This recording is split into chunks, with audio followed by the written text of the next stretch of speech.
전에 TV에서 방영된 그 빨강머리 앤 이런 만화 영화를 기억하시는 분이 계시리라 생각하는데요. 저는 그 지난 연말에 그 소설가 배경옥 씨가 쓴 그 빨간머리 앤이 하는 말 이런 제목의 에세이를 읽으면서 제가 참 여러 가지 도전을 많이 받았습니다. 그 책은 이제 11시짜리 주인공 그 고아소녀 빨간머리의 앤이 남긴 그 주옥 같은 명언들을 쭉 되짚어보는 그런 책이었는데요. 이게 뭐 그 소설에 나오는 대사이긴 하지만 어떻게 그렇게 힘든 상황에서도 그 어린 꼬맹이가 낙심하지 않고 놀라운 희망을 계속 노래할 수 있을까? 그게 참 저에게 도전이 되는 겁니다. 예를 들면 이런 거예요. 어느 날 그 빨간머리 앤이 그 지긋지긋한 고아원을 벗어나게 된 겁니다. 그래서 어느 집에 일하기로 하고 갔는데 그 문제가 뭐냐? 그 입양하는 그 집에서 그 남자아이를 원하는 거예요.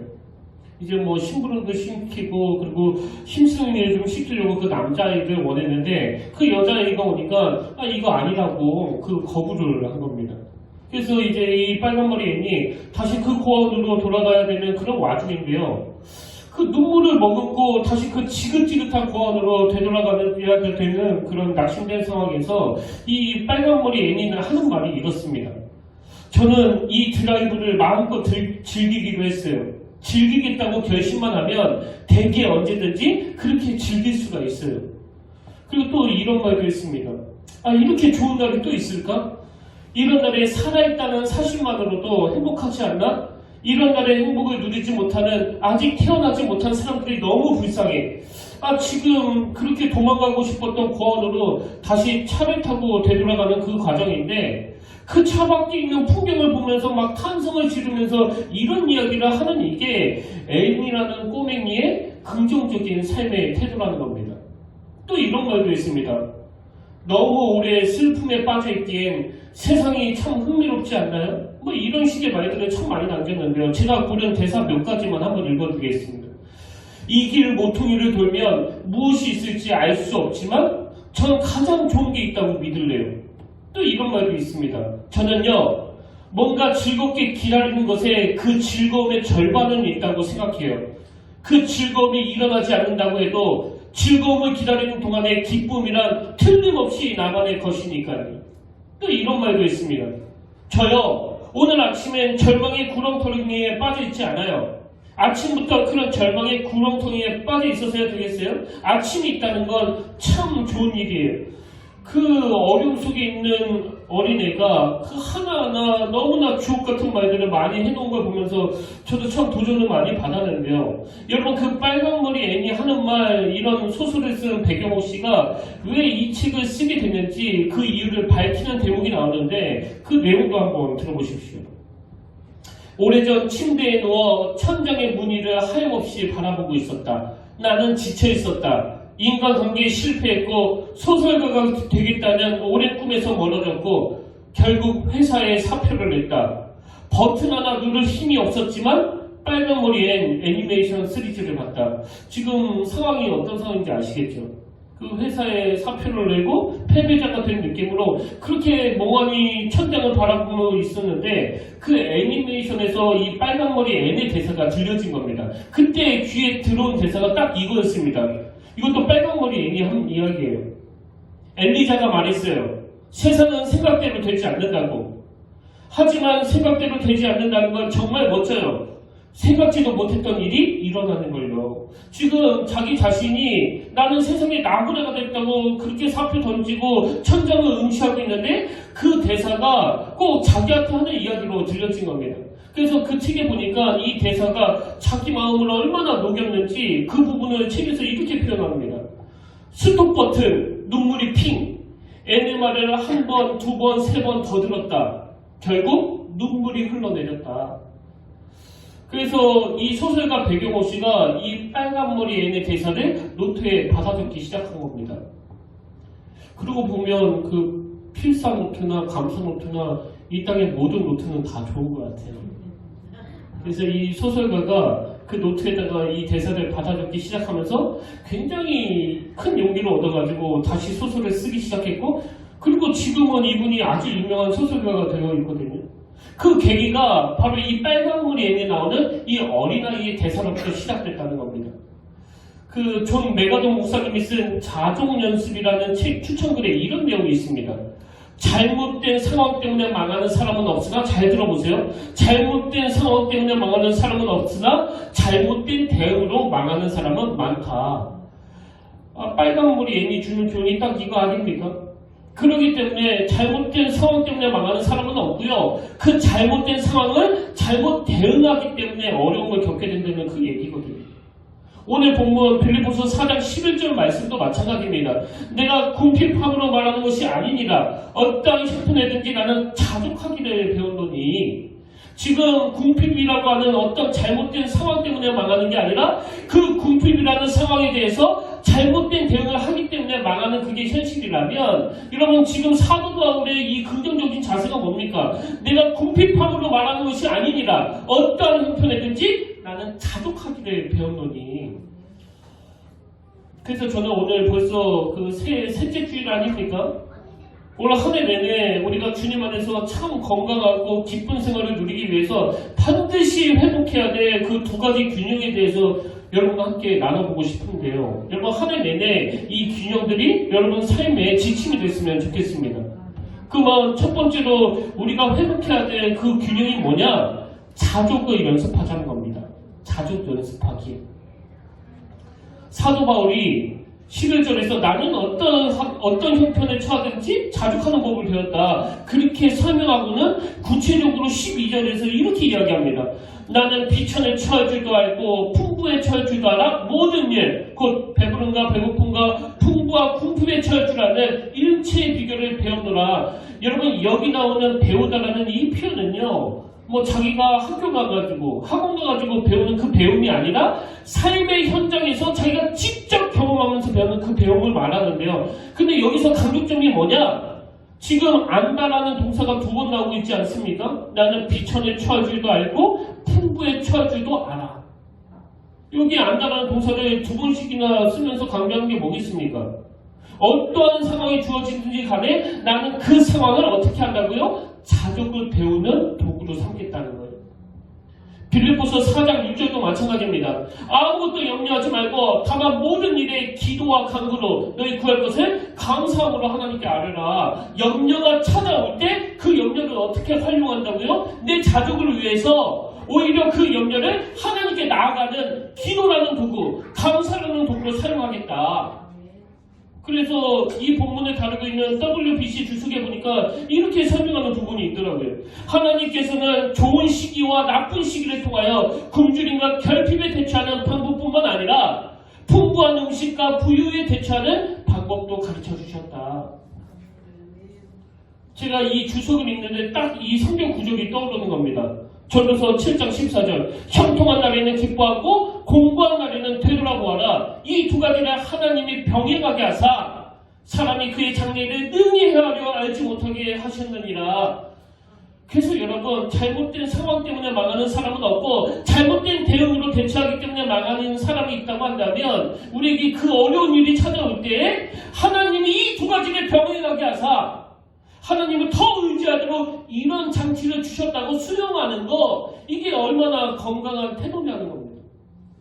저는 옛날에 그 목회하셨던 선배 목사님들에게 부러운 게 참 많은데 그 중에 정말 부러운 게 뭐냐면은 그때는 뭐 그 이념 갈등이 있습니까? 무슨 코로나 바이러스가 있어가지고 대면 예배, 비대면 예배 갖다가 막 싸우기로 했으니까 요즘은요 이렇게 동기 목사님이든 아니면 선배 목사님 이렇게 만나도 무슨 의견 잘못 한번 이렇게 내 의견 조금이라도 필요하다고 하는데 그 사람의 의견과 맞지 않으면 그거 갖다가 막 그 자리에서 면박을 주고 힘들게 하고 그렇게 막 공격을 당하는 그런 시대에 우리가 살고 있지 않습니까? 그분들은 그냥 자기 목표만 했었으면 됐었으니까 얼마나 부러운지 모릅니다. 그럼 갈등 없는 시대에 그분들은 목회하셨어요.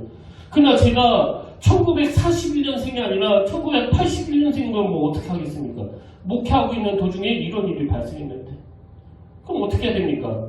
피할 수 없으면 즐겨라 이런 말도 있지만 우리는 거기서 한 걸음 더 나가야 되는 거예요. 피할 수 없다면 그것을 내 자족의 도구로 사용해버려라. 그것을 내 자족을 연습하는 도구로 만들어버려라. 그러면 하나님이 반드시 도와주신다는 거예요. 한 몇 주 전인데요. 이런저런 일로 제가 한참 그 마음이 힘들고 복잡하고 그럴 때 어느 집사님하고 통화를 하면서 하나님이 주시는 위로를 참 많이 받았는, 이 집사님은 제가 예전 교회에서 만났던 분입니다. 근데 통화를 보니까요, 제가 그 사역지를 옮기고 나서 얼마 있다가 그분이 그 고향 교회에서 얼마나 억울한 일을 당했는지, 그렇게 정든 교회에서 상상을 초월하는 모함을 당하고 그 상처구덩이에 빠져가지고 도저히 그 교회는 다닐 수 없어 지금은 다른 교회로 옮긴 상태더라고요. 근데 제가 보내주는 그 설교 영상을 듣고 그 말씀에서 큰 위로를 받아가지고 지금은 목사님, 제가 참 감사하면서 신앙생활을 하고 있습니다. 그런 얘기를 제가 전해드렸거든요. 전화 끊고 좀 있으니까 이런 문자가 오더라고요. 그 문자 내용이 이렇습니다. 너무 억울했습니다. 많이 울었습니다. 복수하고 싶었습니다. 그러나 그것이 주님께서 원하는 일이 아니었음을 4년이 지난 후에야 알게 하셨고 여전히 용서하는 과정에 있습니다. 참 의미가 있더라고요. 이게 정직한 고백 아닙니까? 4년이 지났지만 여전히 용서하는 과정에 있습니다. 뭐 보니까요, 뭐 이분은 저보다도 훨씬 답답하고 훨씬 마음이 힘든 상태에 계셨던 분이더라고요. 제가 그 한 4주 전인가요? 그 크리스마스 때 안수연이라는 젊은 청년 의사 이야기를 들은 적이 있지 않습니까? 그 설교에 대해서 이런 글이 있었습니다. 어제 목사님 말씀을 통해 주님의 뜻을 다시 한번 알게 되었습니다. 안수연이라는 그 청년이 자기 자신을 스티그마 안수연 이렇게 표현을 써가면서까지 자기 몸에 예수의 흔적이 남기를 원하는 그 모습을 보면서 과연 내 몸에도 예수의 흔적이 있는지 돌아보게 되었고, 모함당해 원망하는 제 모습에서 손해를 못 견뎌하는 현대인의 모습을 발견하게 되었습니다. 앞으로는 주신 말씀 늘 마음에 새기며 분노하고 복수하는 것이 아니라 오히려 저를 돌아보며 고향교회를 위해 눈물로 기도하는 사람이 되고 싶습니다. 이분은 정말 대단한 크리스천의 모습 아닙니까? 정말 부끄럽더라고요. 제가 막 목회 회의가 오고 이게 도대체 뭔가 하는 그런 자리에 빠져있을 때 그렇게 상상을 초월하는 모험을 당하고 오죽하면 복수하고 싶었습니다. 4년이 지나도 그 마음이 아직까지도 완전히 용서가 되지 않는 그런 상황에서도 말씀으로 그렇게 살아보려고 애쓰시는 그분을 통해서 하나님은 저에게 네가 지금 현실을 얼마나 과장하게 생각하고 있는지 아느냐? 이게 저에게 얼마나 지침이 됐는지 모릅니다. 여러분, 다시 말씀드립니다. 잘못된 상황 때문에 망하는 사람은 없으나 잘못된 대응으로 망하는 사람은 많습니다. 오늘 본문 12절에 나는 피천을 취할 줄 알고 풍부에 취할 줄 알아 모든 일 곧 배부른가 배고픔과 풍부와 궁핍에도 취할 줄 아는 일체의 비결을 배우노라. 새해에는 저와 여러분이 그 귀한 성도님처럼 내가 올 한 해 겪어야 되는 모든 일, 그것이 궁핍으로 모는 일이든 부유함으로 모는 일이든 나는 자족을 배우는 훈련의 도구로 삼아야 되겠다. 그렇게 결단하시는 저와 여러분 되시기를 진심으로 축복합니다. 그럼 나는 두 번째로요, 우리의 건강한 신앙생활을 위해서 회복해야 될 게 하나 더 있는데, 그게 뭐냐? 내게 능력 주신 자가 계시다는 걸 기억하며 살자는 겁니다. 뭐 사도 바울이요, 11절 12절에서 나는 뭐 이런 아픈 일도 저런 좋은 일도 다 내 자족을 배우는 훈련도구로 삼았다. 그냥 이렇게 하고 끝난다면 그건 성경이 아니에요. 그건 자기 개발서입니다. 근데 정말 중요한 거는 여기서 사도 바울이 그렇게 말씀을 끝내지 않고 바로 그 다음 13절 내게 능력 주신 자 안에서 내가 모든 것을 할 수 있느니라. 이게 빨강머리 애나고 사도 바울의 결정적인 차이예요. 이게 자기 힘을 믿는 세상 사람들하고 예수 믿는 우리들의 결정적인 차이입니다. 내 의지력을 가지고 이겨내는 게 아니에요. 이런 일을 통해서 내게 능력 주신 분이 내 안에 계시다. 나는 그분과 연합하여 살아간다. 내가 그분을 의지하기만 하면 반드시 그분은 내게 힘을 주신다. 에베소서 6장 10절에도 보니까 끝으로 너희가 주 안에서와 그 힘의 능력으로 강건하여지고, 우리는 뭐 이 강건하여지고 이것만 눈에 띄는 거 아닙니까? 사실 더 중요한 거는 강건해지는 그 결과물보다도 그것이 가능해도 주님 안에서와 그분이 주시는 힘의 능력으로 강건해지는 이 일이 가능했다. 이걸 구현해내는 게 바로 신앙생활이라는 겁니다. 저는 이런 말씀을 준비하고 있는데 우연히 그 인터넷에서 글 하나를 발견했는데요. 아마 그 불교 신자가 쓴 글인 것 같아요. 이런 내용이었습니다. 아무리 공부를 해도 마음이 변하지 않아 깊고 외로운 산 중에서 한없이 오셨다는 법전 스님. 이 짧은 한마디가 제 눈에 확 띄었는데요. 그래서 제가 이 법전 스님이 누군가 해서 제가 인터넷으로 검색을 해보니까요. 그 불교계에서는 꽤 이름이 알려진 유명한 분인 것 같아요. 뭐 우리로 치면 감독이나 감리사처럼 불교계에서 아주 중요한 일을 하시는 분이시더라고요. 근데 여러분 이렇게 불교계에서 명성이 있는 이분이 그 내용을 가만히 보니까 이제 돌을 닦는 거 아닙니까? 그렇게 노력을 해도 마음이 변하지 않아서 그 깊고 외로운 산 중에서 한없이 오셨다는 법전 스님. 그 문장을 보면서 제 마음에 어떤 안타까움이 드는가 하면 이 법전 스님이 누군지는 모르지만 그 깊고 외로운 산 중에서 한없이 오셨던 이 법전 스님에게도 사도 바울이 만나고 사도 바울이 알았던 내게 능력 주시는 예수 그리스도 그분을 알았더라면 얼마나 좋았을까. 어차피 내 능력으로는 그게 안 된다는 것을 인식하고 내게 능력 주시는 그분을 의지하는 삶을 사셨더라면 이렇게 깊은 산 중에서 외로이 우는 일은 피할 수 있지 않았을까. 근데 여러분 생각해보니까요. 이게 이분에게만 있는 일입니까? 오늘 예수 믿는다고 하는 수많은 크리스찬들 평상시에는 그렇게 손을 들고 찬양하고 하나님을 의지한다고 그러면서 신앙생활을 하고 있지만 이런 어떤 결정적인 문제를 만나면은 법전 스님이나 우리나 별로 다를 바가 없는 내가 뭘 어떻게 해보겠다고 그러다가 외로이 눈물을 짓는 그게 또 저와 여러분의 모습은 아닙니까? 그래서 제가 어떤 상황 때문에 목회에 힘이 빠진다. 목회 회의가 든다. 그게 왜 오겠습니까? 목사인 저 역시도 그 굴레에서 자유롭지 않다는 거거든요.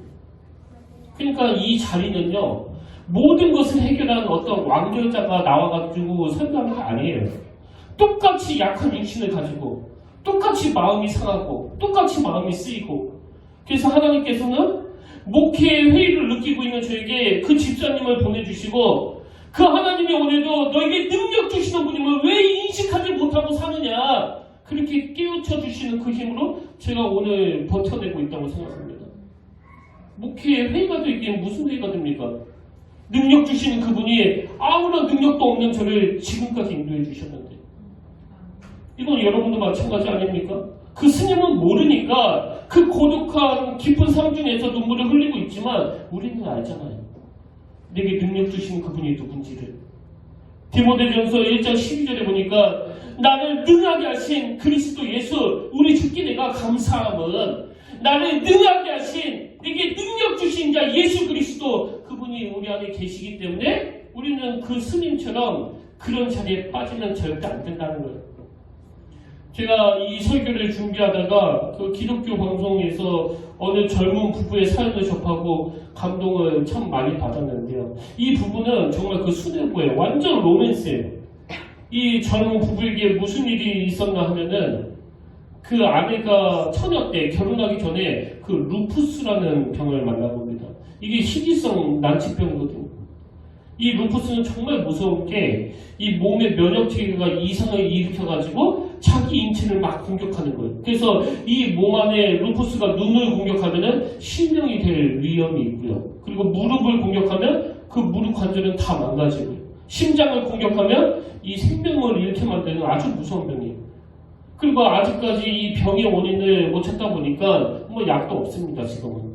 근데 이 미혼 자매가 중환자실에 가서 투병을 하고 있는데 이 로맨티스트 남편이 그 소식을 전해드린 거예요. 그래가지고 이 자매가 태어나고 얼마 있지도 않았는데 만나자고 연락이 온 겁니다.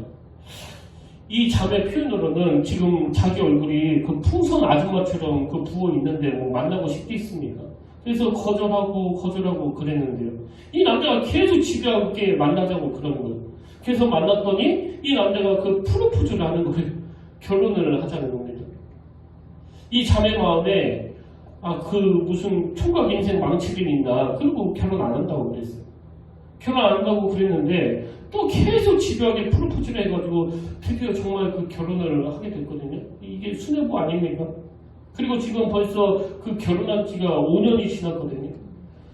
뭐 여러분도 아시다시피 대부분 이런 어떤 감상주의에 빠져가지고 그 로맨틱하게 결혼을 하는 사람들이 딱 이 제정신이 돌아오면 더 어려워지잖아요. 근데 제가 이 부부가 이야기를 하는데 제가 그날요 진짜 감동을 받았던 게 결혼하고 단 5개월 만에 또 중환자실에 갔대요. 이 루푸스라는 병이 원래 그런 겁니다. 근데 그 난관을 다 이겨내고 그렇게 너무 사랑하는 모습을 보이면서 제가 그날 너무나 감동을 받았는데 진짜 감동은요 그 다음부터예요. 그리고 이 부부가 이제 TV에 나와서 편집글을 낭독하는데 먼저 그 남편의 편지를 한번 들어보십시오. 자기 처지를 먼저 이렇게 표현했습니다. 1년에 여러 차례 입원과 퇴원의 반복, 퇴근 후 병원 의자에서의 쪽잠, 2번의 유선으로 아이를 양육하는 행복과 기쁨을 아직 모르는 부부, 풍요롭거나 넉넉한가는 거리가 먼, 돈이 생겨도 부채 때문에 만져보지 못하고 사라지는 유리통장, 힘들어도 가정의 무게로 지쳐도 누구에게 쉽게 내색하거나 표현하지 못하는 남편의 삶, 자기 상황을 먼저 이렇게 쭉 피력을 하고요. 대반전. 그 다음을 들어보세요. 아마 세상 사람들의 눈으로 바라봤을 때는 제가 참 한심하고 불쌍한 사람처럼 보일 겁니다. 그렇지만 믿음의 눈으로 바라보면 이렇게 감사한 일로 바뀌어지는 겁니다. 루푸스라는 희귀성 난치병을 가진 자매를 부부로 맺어주셔서 내 자신이 먼저가 아닌 자매를 먼저 배려할 수 있는 마음을 주심에 감사하고 병이 더 악화되기 전에 입원으로 예방해 주심에 감사드리고 또한 회복되어 태어날 수 있게 해주셔서 감사드리고 자녀들이 많은 속회를 허락해 주셔서 수십 명의 아이들과 함께하는 기쁨과 행복을 주심에 감사드리고 넉넉하지는 않지만 주일원금과 11조를 드릴 수 있는 기쁨을 주심에 감사드리고 가정의 무게와 삶의 힘든 부분을 교회 식구들과 나누면서 함께 알고 위로받음으로 치유의 은사를 주심에 감사드리고 내가 현재의 상황을 어떻게 보느냐의 시각에 따라 감사한 일들이 매 순간 넘쳐나는 걸 느끼면 하나님이 저에게 주신 감사가 이렇게 많음에 다시 놀라게 될 것입니다. 혹시 그동안 이런 생각하시는 분 계세요? 이 땅의 모든 사람들이 다 감사할 수 있어도 적어도 내 형편에서는 도저히 감사가 안 나온다. 이런 생각하시는 분 계십니까? 그렇다면 이번에는 그 아내가 쓴 편집글을 한번 들어보십시오. 제가 중환자실에서 사경을 헤맨 지도 벌써 8년이 지나갑니다. 하나 확실한 건 하나님을 모르고 감사를 몰랐다면 제가 이 모든 것을 버텨낼 수 없었다는 것입니다. 제 삶에 칭칭 얽매여 지금의 남편과 결혼하지도 못했을 것 같고 모든 것을 포기하고 죽었거나 정신과 치료를 받고 있을 것 같다는 생각이 듭니다. 중환자실에 2번이나 들어가면서도 의사 선생님에게 살 확률이 20%밖에 없다는 판정을 들어도 감사하게도 단 한 번도 하나님께 원망을 한 적이 없었지요. 어떻게 그럴 수 있었을까? 저는 그 고통 속에서 빠져나오게 해달라고 매달린 기도가 아닌 지금 하나님께서 이끌어가고 계심을 강하게 믿었고 그 믿음으로 성장을 해왔던 것 같아요. 여러분 지금 하나님께서 이끌어가고 계심을 강하게 믿었고가 뭘 말하는 거예요? 오늘 우리가 두 번째로 추구하는 내게 능력 주신 자가 계심을 기억하기 이걸 이분이 지금 누리고 있다는 거 아닙니까? 그 다음도 한번 들어보세요. 저도 세어보지 않아 몰랐는데 병원 차트를 보니 27번 입원을 했더라고요. 27번의 입원 기간 중 주일인 경우가 꽤 많았습니다. 그때마다 동생이 노트북을 가져와 영상 예배를 보여주곤 했는데 당장 교회로 달려가 예배드리고픈 그 마음 아마 그 마음은 겪어본 사람만 알 수 있을 거예요. 정말 그냥 숨쉬고 살아있고 걸어서 교회 갈 수 있는 게 얼마나 감사하고 또 감사한 일인지 말이에요. 저는 병실에 있으면서 욥기 말씀을 참 많이 읽었는데 그 말씀을 통해 이루 말할 수 없는 기쁨과 위로를 얻었고 또 그 말씀에서 같은 병실에 계신 암 환우분께 작게나마 전도할 수 있는 용기도 얻었지요. 이건 그 스튜디오에 나와서도 그 얘기를 하더라고요. 자기가 그렇게 중환자실의 고통 속에 있으면서도 자기를 인도해 주신 그 하나님에 대한 감사가 넘쳐가지고 암으로 죽어가는 저 환자 그냥 내버려 둘 수 없다. 그냥 두면 안 된다. 그래서 그분에게 자기가 만난 그 하나님을 꼼꼼하게 글로 다 써가지고 전했다는 그 얘기를 듣고 제가 너무나 감동을 받았습니다. 지금도 이 고통이 아직 끝나지 않았거든요. 마지막 부분도 한번 들어보세요. 지금도 루푸스 외에 자기 면역성 강경화로 복수가 차고 언제 간 이식을 해야 할지 모르는 상황에 처해 있고 갑상선 저하증으로 늘 부어있고 살이 찌고 여자로서 외모를 다 포기하게 만들고 뇌 하수체에 종양이 있고 폐동맥 고혈압으로 값비싼 약을 계속 복용해야 하고 그 밖에 여러 가지 자잘한 질병과도 앞으로 싸워나가야 하지만 저는 계속 감사할 수밖에 없는 것 같아요. 지금까지 하나님만 믿고 따라왔고 죽이시는 것도 살리시는 것도 하나님이심을 잘 알기에 그냥 감사할 수밖에 없는 것 같아요. 기쁠 때나 고난 속에서나 하나님만 바라보고 감사하며 나아가는 저희 부부가 되기를 소망합니다. 온통 이 부부가 그 편지를 다 감사로 도배해 놓은 것 같아요. 감사로. 여러분 오늘 교회 오시면서 내가 정말 걸어서 교회 올 수 있도록 건강 주신 것 때문에 이렇게 가슴 벅차게 감사하신 분 몇 분이나 되세요? 저는 이 부의 편지를 보면서 시편 63편의 말씀이 떠올랐는데요. 다 아시지만 이 시편 63편의 배경은 지금 다윗 왕이 자기 아들 그 못난 놈 페류나 압살론이 그 구테타를 일으켜가지고 반역을 일으켜가지고 지금 광야로 피신한 상태에서 쓴 시 아닙니까? 그런데 여러분 제가 이 시편 63편을 보니까 이게 뭐 아비로서는 정말 숨쉴 힘도 없을 것 같은데 그렇게 광야로 피신해서 쓴 시인데요. 이 시가 너무 밝은 거예요. 찬양이 너무 많은 겁니다. 자, 예를 들어볼까요? 시편 63편 3절 4절을 보십시오. 주의 인자심이 생명보다 나음으로 내 입술이 주를 찬양할 것이라. 이러므로 내가 이 평생에 주를 송축하며 주의 이름으로 말미암아 나의 손을 들리라. 내 평생에 주를 찬양하며 주의 이름으로 내 손 들리라. 이 찬양이요 보통 깊은 찬양이 아닙니다. 눈 떠보면 기가 막혀요. 세상의 자식이 그 반역을 일으킨 상황이에요. 눈 떠보면 아직도 왕궁이 아니라 그 광야예요. 그 광야 같은 상황에서 시편 63편 5절에 보니까 골수와 기름진 것을 먹은 것 같이 나의 영혼이 만족할 것이라. 나의 입이 기쁜 입술로 주를 찬송하되. 여러분 지금 왕이 이 왕궁에 있지 못하고 광야에 던져져 있는데 이게 지금 골수와 기름진 것을 먹는 그런 만족함이 있는 상황입니까? 이게 지금? 근데 다윗은 어떻게 그런 광야에서도 그런 절망적인 상황에서도 감사를 놓치지 않았나. 제가 63편 딱 한 구절에서 그 이유를 발견했는데요. 저는 이 일이 어떻게 가능했느냐. 시편 63편 7절 한번 보십시오. 광야에서도 주는 나의 도움이 되셨습니다. 내가 주의 나에게 그늘에서 즐겁게 부르리이다. 다윗이 발견한 게 뭐예요?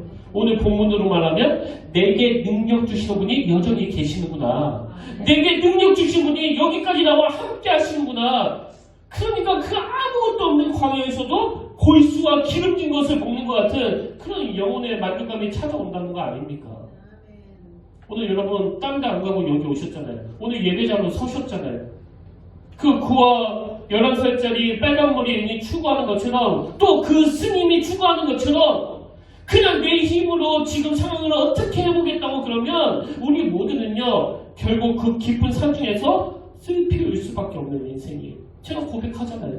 설교자지만 목사지만 저 역시도 똑같이 연약한, 아마 제일 연약할 거예요. 그래서 하나님께서 저를 목사로 세우신 것 같아요. 이렇게 연약하고 이렇게 슬피울 수밖에 없는 인생이지만 우리가 세상 사람들과 결정적으로 다른 건 우리에게는 내게 능력 주시는 분이 계시다는 사실이에요. 그래서 저는 오늘 결론을 이 말씀으로 마무리하길 원하는데요. 고린도후서 6장 10절이요. 근심하는 자 같으나 항상 기뻐하고 가난한 자 같으나 많은 사람을 부유하게 하고 아무것도 없는 자 같으나 모든 것을 가진 자로다. 아니 그냥 이렇게 하면 되잖아요. 항상 기뻐하고 많은 사람을 부유하게 하고 모든 것을 가진 자로다. 그렇게 기록하면 되는데 왜 앞에 하나씩 붙여놓았을까요? 여러분 저를 보면 아시잖아요. 12번 더 낙심하고 12번 더 목회 회의가 오고 12번 더 그 영적으로 참 초라해지지만 그 과정에서 근심하는 자 같으나 항상 기쁨을 회복해 주시는 내게 능력 주시는 분이 계시기 때문에 가난한 것 같은데 줄 수 있는 게 아무것도 없는 것 같은데 많은 사람들을 부유하게 하는 일에 쓰임을 받고 아무것도 없는 자 같으나 모든 것을 가진 자로다. 여러분 저 스스로가 초라해지기 시작하면요 말로 다 할 수 없이 초라해요. 그러나 아무것도 없는 자 같으나 오늘도 너무너무 부유한 자처럼 이렇게 설교할 수 있도록 인도해 주시는 비결, 그건 바로 내게 능력 주신 분이 계시기 때문이에요.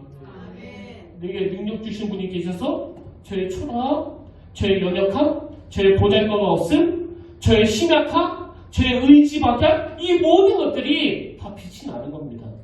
내게 능력 주신 자가 계시기 때문에. 셋째 주 저는 이 다윗의 주옥 같은 시를 가지고 만든 이 찬양을 함께 부르고 싶은데요. 여러분 아까 그 소설가 배경옥 씨가 그 TV에 나오는 대사 하나로 막 활력이 생기고 다시 회복이 되고 치유가 될 수 있었다면 오늘 여러분 하나님의 말씀으로 만든 이 찬양이 여러분을 회복시켜주는 능력의 찬양이 될 줄로 믿습니다.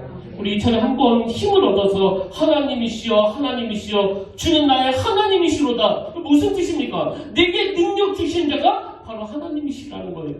주는 나의 하나님이시로다. 나의 몸과 마음 주를 갈망하며 이제 내가 주님께 이렇게 고백하기를 원합니다. 여호와는 나의 빛이 되십니다. 여호와는 나의 구원이 되십니다. 우리 가사를 생각하시면서 우리 함께 찬양하기 원합니다.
하나님의 사랑을 사모하는 자, 우리 가사를 생각하시면서 오늘 주님의 음성을 여러분 꼭 듣고 가시기를 축복합니다.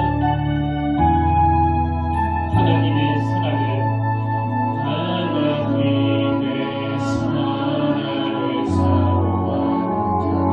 하나님의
아버지, 하나님의 은혜를 이 시간 사모하며 갈망하며 하나님 앞에 예배를 드립니다. 하나님 아버지, 사도 바울이 그 눈물의 고백이 우리 인생의 고백이 되기를 원합니다. 사도 바울의 그 놀라운 선포가 우리 믿음에도 드리워지기를 원합니다. 나는 어떤 형편에서도 나는 자족하기를 배웠노니 나는 비천에 처할 줄도 알고 풍부에 처할 줄도 알아. 모든 일, 곧 배부른가 배고픈가 풍부와 궁핍에도 처할 줄 아는 일체의 비결을 배웠노라. 아버지, 우리들에게도 이 말씀이 그대로 구현되는 그런 한 해가 되도록 인도하여 주시옵소서. 그 은혜의 길로 인도하시는 주님을 의시합니다. 내 안에 내게 능력 주시는 그분과 함께 동행하며 그분과 연합하며 그분을 의지하며 그분이 주시는 세임과 능력으로 모든 시험에서 승리하는 믿음의 성도들 다 되게 하여 주시옵소서. 그렇게 인도해 주시길 주님께서 의지하며 감사드리옵고 예수님의 이름으로 간절히 기도드립니다. 아멘. 우리 방송 찬양으로 다 같이 일어나셔서 찬송가 354장입니다. 주를 안무하는데 우리 박수 치면서 힘차게 우리 의도적으로 선포하시면서 우리 함께 찬양 부르기 원합니다.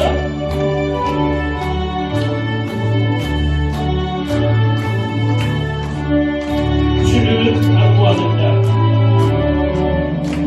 안무하는 자 올라가 동순이 같이 모든 싸움 이기 모든 심 걱정 없으면 올라가 동순이 같이 주 항모하는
광야 같은 인생길에 이런 일을 만나고 또 저런 일을 만나고 그것 때문에 맨날 넘어지고 자빠지고 낙심하고 좌절하는 인생이 아니라 아버지 어려운 일이 찾아올 때 이것들을 우리가 자족하는 훈련의 도구로 사용함으로써 오히려 주님 앞에 더욱더 성숙해지는 계기가 되게 하시고 무엇보다도 우리 힘으로 할 수 없을 때 우리는 본래 깊은 산 속에 들어가 눈물을 지을 수밖에 없는 인생이지만 오늘도 내게 능력 주신 분이 계시다는 이 사실을 기억해냄으로써 내게는 없는 하나님만이 주실 수 있는 그 힘으로 독수 독수리같이 은혜 안에 뛰놀고 주의 영광을 보는 올 한 해가 될 수 있도록 인도하여 주시옵소서. 이제는 우리 주 예수 그리스도의 은혜와 하나님 아버지의 다함없는 사랑과 성령님의 감동, 감화, 위로, 교통, 충만하심의 역사가 이번 한 주간도 내게 능력 주시는 하나님을 경험하고 맛보며 나가기를 기대하고 갈망하며 예배드리는 모든 주의 자녀들 머리 위에 지금부터 영원토록 함께 하시기를 간절히 축원하옵나이다. 아멘.